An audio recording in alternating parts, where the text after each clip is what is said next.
Então, caríssimos colegas, vamos para a nossa segunda aula de patrologia. Lembrando que essa aula não substitui a leitura da apostila, nem mesmo a aula do professor.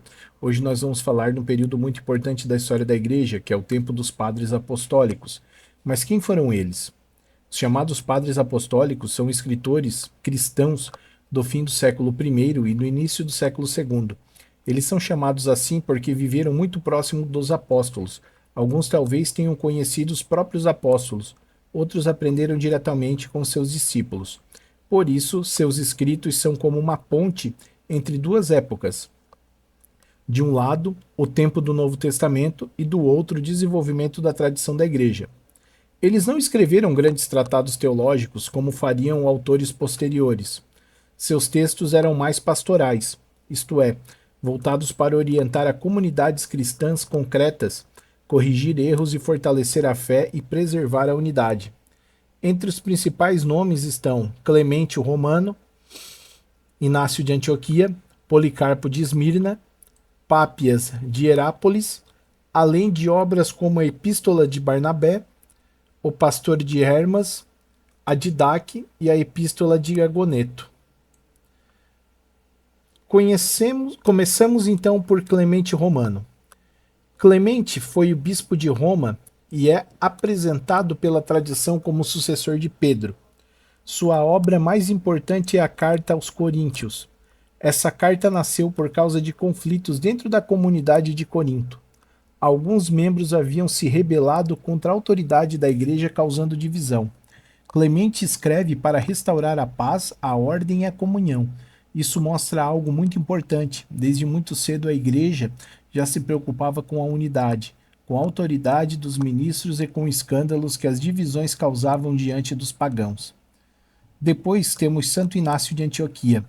Inácio foi um bispo de Antioquia e morreu mártir em Roma. Durante a viagem para o martírio, escreveu 7 cartas. Nelas, ele fala com grande força sobre a unidade da igreja, a obediência ao bispo, a Eucaristia e os perigos das heresias. Para Inácio, a comunidade cristã deve permanecer unida ao bispo, aos presbíteros e aos diáconos. Ele chega a dizer que onde está o bispo, ali está a comunidade, e aonde está Cristo, ali está a Igreja Católica. Essa é uma das primeiras vezes em que aparece a expressão Igreja Católica no sentido de Igreja Universal. Inácio também defende com clareza que Jesus é verdadeiro Deus e verdadeiro homem. Ele combate o docetismo, uma heresia que dizia que Jesus apenas parecia ter corpo humano e apenas parecia sofrer. Para Inácio, isso era inaceitável, porque se Cristo não sofreu de verdade, também não nos salvou de verdade. Outro ponto forte em Inácio é o martírio. Ele via sua morte como uma forma de imitar Cristo. Sua linguagem é muito intensa. Ele desejava entregar sua vida por Jesus e tornar-se, como dizia, pão puro de Cristo. Agora falamos de Policarpo de Esmirna. Policarpo foi o bispo de Esmirna, segundo a tradição, discípulo do apóstolo João, e ele também foi muito respeitado na igreja antiga. O material destaca especialmente o martírio de Policarpo, considerado um dos documentos mais antigos sobre o martírio individual de um cristão. Quando foi pressionado a negar Cristo, Policarpo respondeu que servia ao Senhor havia muitos anos e que Cristo nunca lhe havia feito mal, por isso não podia blasfemar contra seu rei e salvador. Esse texto também mostra uma prática importante, a veneração dos mártires. Os cristãos recolheram seus ossos com respeito e passaram a celebrar a memória de seu martírio. Policarpo também escreveu uma carta aos Filipenses, com exortação morais e defesa da fé cristã, especialmente quanto falsos ensinamentos sobre Jesus. Em seguida vem Pápias de Herápolis. Pápias foi o bispo da Ásia Menor. Embora Eusébio tenha feito críticas à sua inteligência e ao seu julgamento, sua obra é considerada importante porque conserva tradições orais vindas dos discípulos e dos apóstolos. Ou seja, Pápias tem um valor porque mostra como a fé era transmitida oralmente nas primeiras gerações cristãs. Depois temos a Epístola de Barnabé. Apesar do nome, hoje não se afirma com segurança que tenha sido escrita pelo Barnabé, companheiro de São Paulo. O texto tem 2 partes, uma mais teórica sobre a interpretação do Antigo Testamento e outra moral, que fala dos 2 caminhos, o caminho da luz e o caminho das trevas.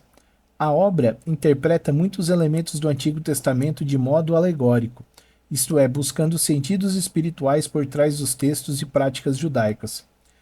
Também fala do batismo, da vida moral, da celebração do domingo como oitavo dia ligado à ressurreição do Senhor. Agora, chegamos ao Pastor de Hermas. Esse texto é diferente dos outros. Ele tem forma de revelações e visões. O autor recebe a mensagem por meio de figuras simbólicas, especialmente uma mulher que representa a igreja e um anjo de forma de pastor.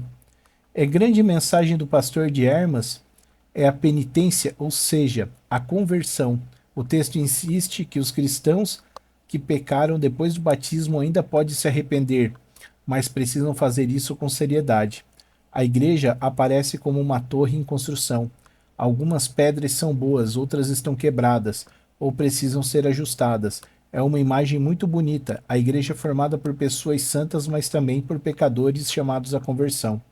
Depois temos a Didaque, ou Doutrina dos 12 Apóstolos. Esse é um dos documentos mais importantes do cristianismo antigo. Ele funciona quase como um pequeno manual da vida cristã. Fala da moral, liturgia, batismo, eucaristia, organização da comunidade e preparação para a volta de Cristo.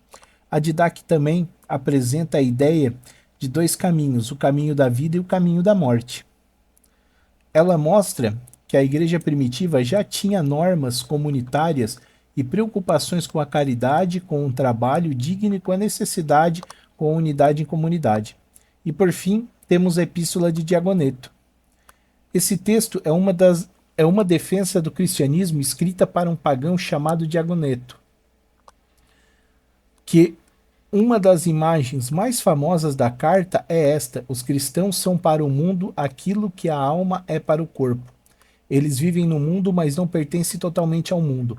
Moram em cidades comuns, falam as línguas de seus povos, usam roupas normais, comem como os outros, mas vivem de um modo diferente, marcados pela fé, pela caridade e pela esperança. Essa carta mostra que o cristão não precisa fugir da sociedade. Ele vive dentro dela, mas com uma vida transformada em Cristo.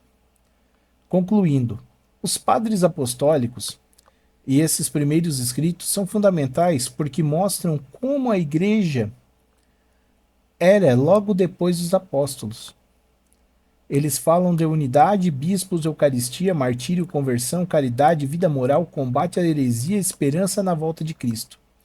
Em linguagem simples, eles mostram como a igreja aprendeu a caminhar depois que os apóstolos já não estavam mais presentes fisicamente.